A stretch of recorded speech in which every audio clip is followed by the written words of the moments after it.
अच्छा सनम, एक और चीज़, तहरीक इंसाफ की क़यादत मौजूदा हुकूमत पर इल्ज़ाम लगाती रही कि सनम, आलिया, बाकी जितने भी यास्मीन राशिद साहबा हैं, जितने भी हमारी कारकुन स्पेशल ख़वातीन, इनके साथ जेल में गैर अखलाकी सलूक बरता जा रहा है। इस हवाले से क्या कहेंगी? जेल का रवैया, जेल का माहौल, पुलिस का रवैया, इस हवाले से ओवरऑल इस पे ज़रा थोड़ा-सा बताएँ। देखिए आपकी क़यादत ने तो इस पे बहुत यहाँ पर इल्ज़ामात लगाए थे। देखिए क़यादत का सिर्फ़ काम नहीं था ना, ये हुँ, सबको देखें, आप किसी भी पार्टी से हों, आप में इतनी इंसानियत होनी चाहिए कि अगर कुछ गलत हो रहा हो तो आप उसको कंडेम करें, हुँ, आप उसको कहें कि जी गलत है।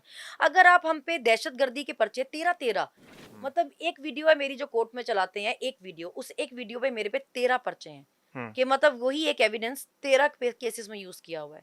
और उस पे अगर आप हमें 10-10 महीने मौत की चक्कियों में रखें, हुँ, तो आपको लगता है ज़्यादती नहीं है? हम 8-8 घंटे प्रिज़न वैन में बैठे हैं, मैं और आलिया, हुँ, 48 डिग्री में। तो आपको लगता नहीं ज़्यादती है?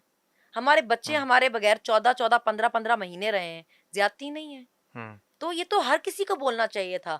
और मैं तो कहती हूँ हमेशा कि मैं तो एक वोटर सपोर्टर थी, आप मुझे वर्कर भी नहीं कह सकते। हुँ, ये तो फिर हुआ हो कि शायद लीडरशिप जेलों में गई गई हो या वर्कर गए हों, आपने वोटर सपोर्टर तक उठाए, इतने हुँ। आप डेस्परेट थे। तो आपको लगता है ये ज़ुल्म नहीं था? आप 13 मुख्तलिफ थानों में 13 थानों की पुलिस ने आपको अपनी हिरासत में लिया।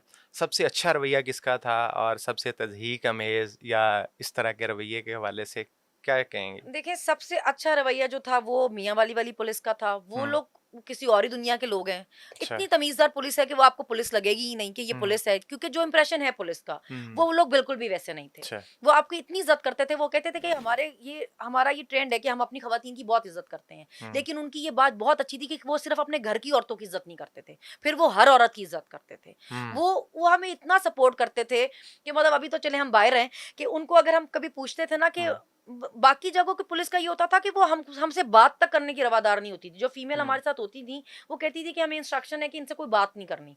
अगर आप 3 घंटे का सफर भी उनके साथ कर रहे हैं तो आप मुंह बंद करके बैठेंगे, क्योंकि वो आपसे कोई बात हुँ, नहीं करेंगी। तो जब मियाँ वाली पुलिस होती थी, हम उनसे पूछते रहते थे, अच्छा बताएं ट्विटर पे क्या चल रहा है, अच्छा बताएं यहाँ क्या चल रहा है, अच्छा वहाँ क्या चल रहा है। और वो ना हमारी फैमिली से मिलने में हमें तंग करते थे। वो हुँ, कहते थे कि जी आप जरूर मुलाकात करें, हुँ, बल्कि वो खुद कहते थे कि आप अपने बच्चों से मिलें, अच्छा। आप माँ है, आप बच्चे तरसते होंगे हुँ। मिलने के लिए, आप मिलें। और गुजरांवाला वाला ये हिसाब होता था कि हम कोर्ट में भी होते थे तो फैमिली को कोर्ट के अंदर नहीं आने देते थे। फैमिली और बच्चों के साथ आपने ये बैलेंस किस तरह से फिर जेल के दिनों में मुलाकातें होनी, ना होनी, तो किस तरह से कभी यादें नहीं? देखिए, ये जो सारा हम हमें सारा ये वक़्त ये कहते थे ना हुँ, लोग कि जी इतना हँसते थे और इतना मुस्कुराते आते थे, हुँ, तो वो हम इसलिए आते थे क्योंकि हमारी फैमिली हमारी तरफ देख रही होती थी ना। अच्छा। उनको होता था कि अरे हम कोई बचपन से जेलें काटते तो नहीं आए थे। उनको हुँ, ये होता था पता नहीं जेल में इनके साथ क्या-क्या होता होगा, और हुँ, ये किस तरह वहाँ अपना टाइम गुज़ारती हैं, तो ये किस तरह वहाँ पे सर्वाइव कर रही हैं। हुँ, तो वो हमें देखते ही थे, तो वो बेचारे इस तरह देखते थे कि मतलब सब ठीक ही है। तो हम अगर वो अपनी तरफ से मेरे फैमिली ने जितनी अपनी जान मारी है, हुँ, अगर मैं उनको ये जितनी खबारी उन्होंने काटी है, मैं उनको कहती कि जी मर गए जेल में बस। वो जो कर सकते थे ना, जो उनकी हुँ, जो जिस हद तक वो कर सकते थे, उन्होंने वो सब किया। हुँ, उस पे अगर मैं उनको रो-रो के दिखाती कि नहीं जी कुछ और जाके कर लें, तो वो बेचारे उनको फिर परेशान करने वाली बात थी ना। हुँ, मेरे बच्चे भी छोटे हैं, मैं उनको रो के दिखाती तो फिर उनको किसने सँभालना था? तो हमारे पे तो लोगों की बहुत ज़िम्मेदारी थी। जब हम बाहर जाते थे, लोग हमें देख के कहते थे कि आपको देख के बहुत हौसला मिल जाता है। क्योंकि इतनी फैमिलीज़ ने सफ़र किया, हुँ, जिनके छोटे-छोटे बच्चे आए होते थे, जिनके घर वाले लड़के जो पकड़े हुए थे, उनकी बीवी, उनकी बहन, उनकी माएँ वहाँ पे रो रही होती थीं। हुँ, तो हमें देख के वो कहते थे कि अगर आप मतलब हैं ठीक इस तरह, तो मतलब हमारे लड़के भी ठीक ही हैं। तो हम पे तो लोगों का बहुत ज़िम्मेदारी थी कि हम नहीं चाहते थे कि लोग डिमोटिवेट हों और या वो इस तरह डरें कि ये पता नहीं क्या हो गया और क्या हो जाएगा। हुँ। बहुत ज़रूरी था उनको हौसले में रहना। अच्छा, आपने 13 जगहों पर मुख्तलिफ थानों का ज़िक्र किया। फर्स्ट वन तो जब आपको अरेस्ट किया गया, चूंग में रखा गया, आईजी पंजाब साहब ने लाहौर हाई कोर्ट में बयान दिया था कि सनम और ताइबा हमारे पास तो हैं ही नहीं।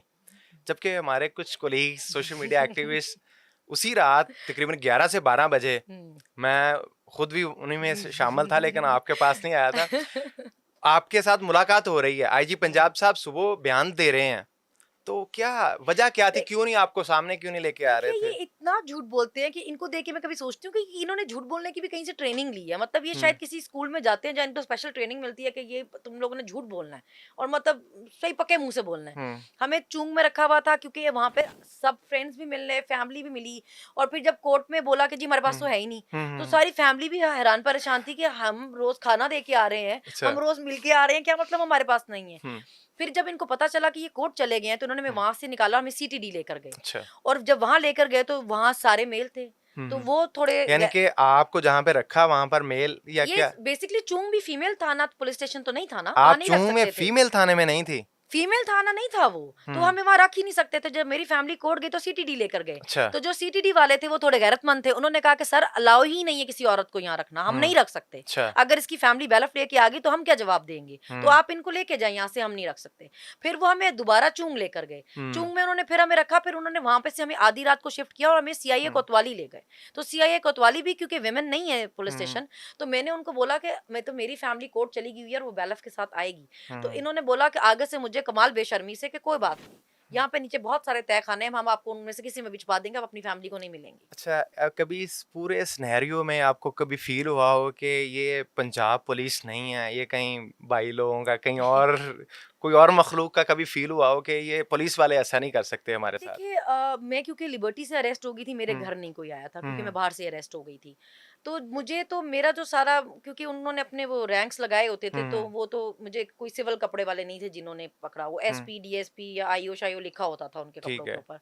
तो वो पुलिस ही थी, और वो सबसे पहले आगे खुद ही बता देती थी कि भाई हमारी कोई गलती नहीं है, आपको हमने नहीं, हम खुद मजबूर हैं, हमें हम उठा भाई लोगों के कहने पे रहे हैं। मुझे पहली दफा हैरत होती थी कि पुलिस देखो जरा, ये अपने सर से सारा इल्जाम उतार के दूसरों के सर पे डाल रही है। तो कहते वो यही थे, अब अल्लाह जाने झूठ के साथ, जी हमें नहीं पता। अभी बहरहाल सच सामने आएगा कभी, है? कभी तो आएगा ही, हम्म। छुपती नहीं होती चीजें। अभी केपी वाले सच ला रहे हैं ना सामने, सारी कहानियां खुल रही है ना, कहानियां तभी खुलेंगी। मगर हमारे साथ जितना इंटरेक्शन रहा वो पुलिस का ही रहा है। हमारे पता नहीं, वो कहते यही थे हम नहीं करे, हमसे करवा रहे हैं, मगर हमारे सामने कोई खुद नहीं हुआ। कभी आपको डर लगा हो कि पता नहीं मुझे कितनी शायद यहाँ पर मेरा भी, जैसे इमरान खान के हवाले से अब खबरें चल रही हैं, कभी डर लगा हो, खौफ तारी हुआ हो कि मैं कहीं सारी ज़िंदगी मुझे जेल में ना या मिलिट्री कोर्स की तरफ चीज़ें ना चली जाएं, इस तरह कभी ज़हन में कोई ख्यालात आए हों? पता वो ये चीजें जहन में तब आती हैं अगर मुझे पता होता ना कि मेरे पास, मतलब मैं किसी चीज में इन्वॉल्व थी, मतलब मैं किसी ओहदे पे ही नहीं थी, मतलब मैं किसी ना मीटिंग में बैठी ना किसी को जाती तौर पे जानती थी, तो मुझे ऐसा डर कभी लगा ही नहीं कि मेरे पे ये इल्जाम या वो इल्जाम या ऐसे वैसे इल्जाम। फिर इतनी रीज़न क्या थी, वजह क्या थी? मेरे हाँ, ये सुनने वो में तो आया था कुछ इन्वेस्टिगेशन वीडियो, में ही पूछते थे मेरे पे। मुझे सुनने में आया कुछ खास वीडियोस हैं जिनकी वजह से आपको गिरफ्तार किया गया है। हाँ, वो रीज़न वो कोर्ट में चलाते थे वीडियो। अच्छा। वीडियो वो कोर्ट में चलाते थे, देखिए सर ये कह रही है कि ये सारे हमारे टैक्स के पैसों पे रखे हुए मुलाजिम हैं, ये देखिए ये हमारे नौकर हैं। तो इन्होंने मुलाजिम है, इसमें क्या कबाहत है भाई? तो फिर मुलाजिम मेरे नहीं है? तो फिर मेरे लॉयर ने यही बोला ना, लॉयर ने कहा सर ये तो फिर मैं भी कह रहा हूँ, तो मेरे पे भी पर्चा कर दें। ये तो मतलब आइन में लिखा हुआ है कि हर सरकारी मुलाजिम पब्लिक सर्वेंट। क्यों है पब्लिक सर्वेंट? क्योंकि अवाम के टैक्स के पैसे से तनख्वाह ले रहा है, तभी तो सरकारी मुलाजिम अवाम की खिदमत के लिए अवाम का नौकर है। इसमें क्या गलत बात कर रही है वो? जी देखिए ये इश्तियाल दिला रही है, ये कह कह कर के जी हमारे टैक्स के पैसे से इन्होंने ये शेल खरीदे और हमें मारने आ गए हैं, देखिए जी गालियां दे रही थी। तो मैंने कहा सर के मतलब जो हालात थे, आप हमें मार रहे हैं, हम पे शेल फेंक रहे हैं, हमें डंडे मार रहे हैं, तो मैं फूल तो भिजवाने से रही आपके घर पे, मेरे पास असला तो था नहीं, तो मेरे पास जुबान ही थी, तो मैंने गालियां भी ना दूं। अभी अभी जैसा माहौल जैसे हालात है वैसे अल्फाज निकल भी गए फिर। अब तो इसमें मैं क्या कर सकती हूँ? इसमें क्या दहशतगर्दी क्या, मुझे ये बताएं। अच्छा। तो दहशतगर्दी ये थी जी कि ये कह रही थी हमारे टैक्स के पैसों पे नौकर है।